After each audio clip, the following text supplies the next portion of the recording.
പാലക്കാട്ടെ തെരഞ്ഞെടുപ്പിൽ സതീശേട്ടൻ മലമറിച്ച് പണിയെടുത്തിട്ടും കെ സുരേന്ദ്രന്റെ വക സർട്ടിഫിക്കറ്റ് കിട്ടിയത് നമ്മളെ ചെന്നിത്തലക്കാണ്. നല്ല അന്തസ്സുള്ള പ്രതിപക്ഷ നേതാവായിരുന്നു രമേശ് ചെന്നിത്തല.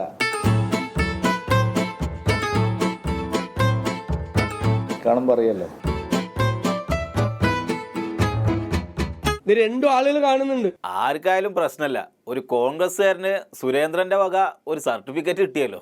ആ ഒരു രാഷ്ട്രീയ പശ്ചാത്തലം ഇപ്പോഴും നിൽക്കുകയാണ്. അത് നിങ്ങൾക്ക് തോന്നുന്നതാണ്. ഇപ്പോഴാണ് അതിന്റെ ഒരു രസം.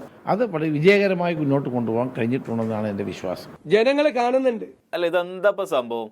സതീശേട്ടൻ നല്ല അന്തസ്സുള്ള ഒരു പ്രതിപക്ഷ നേതാവ് അല്ല എന്നല്ലേ മൂപ്പരിപ്പ പറഞ്ഞതിന്റെ അർത്ഥം? ചെറുപ്പക്കാർ സംസാരിക്കുമ്പോൾ അവരുടെ രീതിയിൽ പറയും. അത് നിങ്ങളൊരു ശൈലിയുടെ പ്രശ്നം എന്നാണ് മൂപ്പര് പറയണത്. എന്താ സംശയം? രമേശ് ചെന്നിത്തല നല്ല അന്തസ്സുള്ള പ്രതിപക്ഷ നേതാവായിരുന്നു. ഇന്ന് സുരേന്ദ്രൻ അതിനെ സ്വാഗതം ചെയ്തു. ഇവർ രണ്ടുപേരും ഒരേ നാവായി, ഒരേ ശബ്ദമായി. അല്ല, നിങ്ങൾക്കിപ്പോ എന്താ ഈ പഴയ പ്രതിപക്ഷ നേതാവിനോട് ഒരു സ്നേഹം?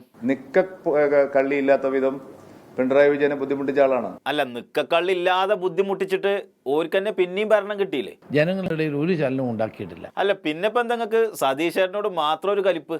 ഇയാൾ അഡ്ജസ്റ്റ്മെന്റ് അല്ലേ?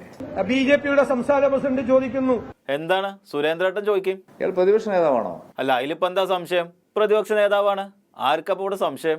അത് പരിശോധിക്കേണ്ട ഒരു കാര്യമാണ്. എന്നാലും ഇപ്പൊ അതല്ലല്ലോ, ഈ സമയത്ത് രമേശ് ചെന്നിത്തലനോട് നിങ്ങൾക്ക് ഒരു സ്നേഹം വരാൻ എന്താ കാരണം? ഈ ഉപജാപക സംഘം ഗൂഢാലോചന നടത്തിയിട്ടാണ് അദ്ദേഹത്തെ മാറ്റിയത്. ഞങ്ങളത് നേരത്തെ തീരുമാനിച്ചു വെച്ചിരുന്ന കാര്യമാണ്, സംസാരിച്ചു വെച്ചിരുന്ന കാര്യമാണ്. ഗൂഢാലോചന നടത്തിയിട്ടാണ് അദ്ദേഹത്തെ മാറ്റിയത്. ഏയ്, അങ്ങനെയൊക്കെ ചെയ്യോ? ഇനി എന്തെല്ലാം കാര്യങ്ങൾ ഞങ്ങൾ ചെയ്തുകൊണ്ടിരിക്കുക. അതൊന്നും ആരും പറഞ്ഞില്ലല്ലോ. ഇത് ജനങ്ങൾക്ക് ബോധ്യപ്പെട്ടിരിക്കുകയാണ്. എന്തായാലും പാലക്കാട് സതീശേട്ടൻ മരിച്ച് പണിയെടുക്കുന്നുണ്ട്. തോറ്റാ രാജിവെക്കുമോ പ്രതിപക്ഷ നേതൃസ്ഥാനം? എന്നിട്ട് ചെന്നിത്തലയെ ഏൽപ്പിക്കുമോ?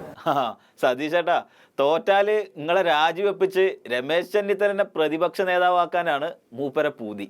ഞാൻ ലീഡർഷിപ്പിൽ ഇരിക്കുമ്പോൾ പൂർണ്ണമായ ഉത്തരവാദിത്തമുണ്ട്. അത് ഏറ്റെടുക്കണ്. മൂപ്പര ഉത്തരവാദിത്തം ഏറ്റു. തന്റെ ഉത്തരവാദിത്തം ഒന്നും പറഞ്ഞിട്ട് കാര്യമില്ലല്ലോ. അല്ല, വേറെ ആർക്കെങ്കിലും വീതിച്ചു കൊടുക്കണോ? അതിനെല്ലാവരും അവകാശപ്പെട്ടവരാണ്. ഞാൻ എല്ലാ ആശംസകളും നേർന്നു കഴിഞ്ഞു. സതീശേട്ടാ, ഉത്തരവാദിത്തം നിങ്ങൾ ഒറ്റയ്ക്ക് ഏൽക്കണം എന്നാണ് മൂപ്പര് വെല്ലുവിളിക്കണേ. ഞാൻ ആ ഉത്തരവാദിത്വം ഏൽക്കുന്നു. ഞങ്ങൾ ഉജ്ജ്വലമായി വിജയം നേടും. അല്ല, ആദ്യം വി ഡി സതീശൻ രാജിവെക്കൂ ഇല്ലയോ എന്ന് പറയട്ടെ. അത് കഴിഞ്ഞപ്പോ അടുത്ത ആഗ്രഹം തോറ്റാ രാജിവെപ്പിക്കലാണ്. മറിച്ചാണെങ്കിൽ ഒരിക്കലും സംഭവിക്കില്ല. മറിച്ചാണെങ്കിൽ ഞാൻ എടുത്തു പറയും, ഞാൻ മാത്രമായിരിക്കും ഉത്തരവാദിത്വം. നന്നായി വരട്ടെ.